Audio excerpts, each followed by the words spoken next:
first time it happened, it was so easy to dismiss. I was in the kitchen, a landscape of domestic chaos, lit by the single bulb above the sink. The day's bottles, caked in the faint, sour milk smell of infancy, stood in a regimented line for sterilization. The hum of the dishwasher was my orchestra, the soft hiss of the baby monitor my constant white noise companion. Then, through that hiss, a sound wove itself, not a crackle, not a pop, a voice. It was thin, reedy, a rustle of dry leaves down a deserted street. It said, "Sarah," my name. My hand, holding a scrubbing brush, stilled mid-scour. A cold trickle, entirely separate from the warm water running over my wrists, traced a path down my spine. I turned my head slowly, as if moving too fast would confirm the reality of it. The living room was dark and empty, the shadows cast by the street lamp outside, holding their familiar, harmless shapes. It was just me,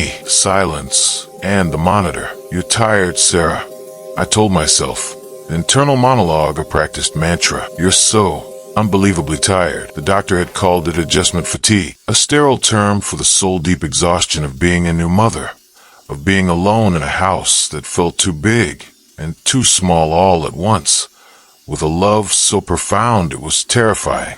Mark, my husband, was on another late shift, the hollow space in the bed next to me growing wider each night he worked. It was just the static, my brain, starved for adult conversation, stitching meaning from the meaningless. I took a shaky breath, finished the bottle, and tried to bury the moment under the mundane ritual of cleaning. But the voice was a seed, and my fear was its water. It returned the next night, and the night after. It never came when I was actively listening, my ear pressed to the speaker, straining for a repeat performance. No, it was a creature of periphery. It would slip through when I was elbow-deep in laundry, folding Liam's impossibly small socks, or when I was staring blankly at the television, the blue light flickering across my numb face. Zara, it would linger on the sibilance, drawing it out into a serpent's kiss.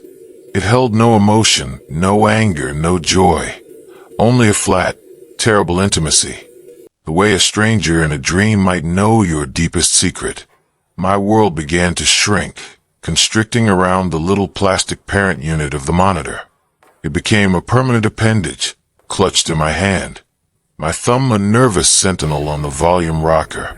I'd find myself frozen at the bottom of the staircase, staring up into the black maw of the second-floor hallway, listening so intently that the silence itself began to roar.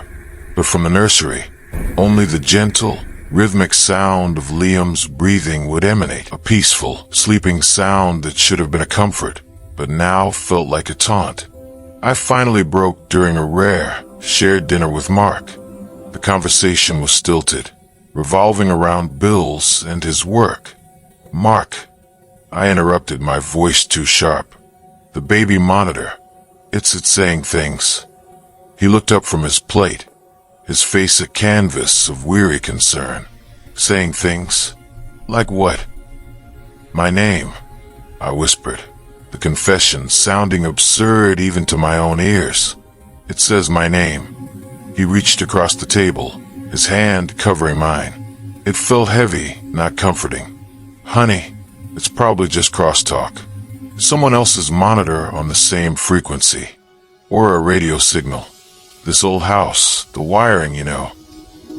He gave my hand a patronizing pat. "You're just stressed. We're both stressed." He didn't get it. This wasn't the manageable stress of a crying baby or a messy house. This was a cold, creeping violation, a presence slithering through the electronic veins of my home, whispering its way into the sanctum of my motherhood. The denial phase ended the night the voice evolved. I was creeping up the stairs, drawn by a magnetic, dreadful pull. The monitor pressed to my ear.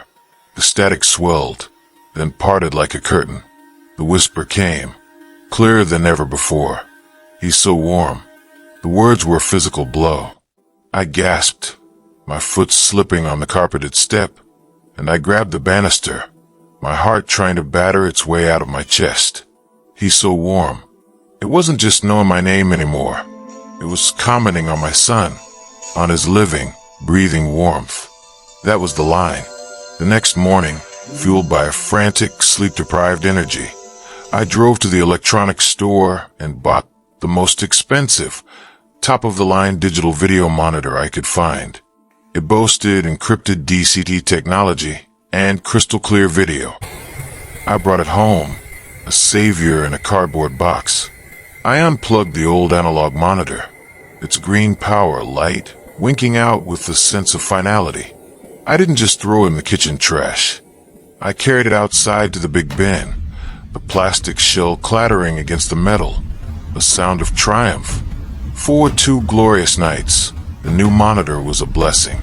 The silence from its speaker was deep and absolute. The video feed showed a crisp, black and white image of Liam's crib, a still life of peace.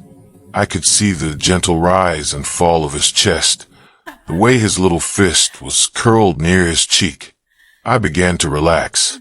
The tight coil of anxiety in my stomach began to unfurl. I had been right.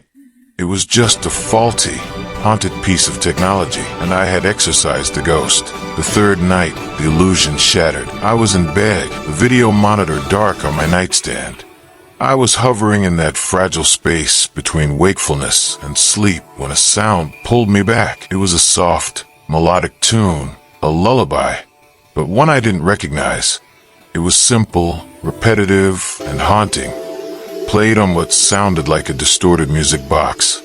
My eyes flew open. I fumbled for the monitor, my fingers clumsy with dread. The screen flickered to life, but it wasn't showing the wide-angle view of the nursery. The image was dark, distorted, a mess of shifting gray shadows and blurred lines.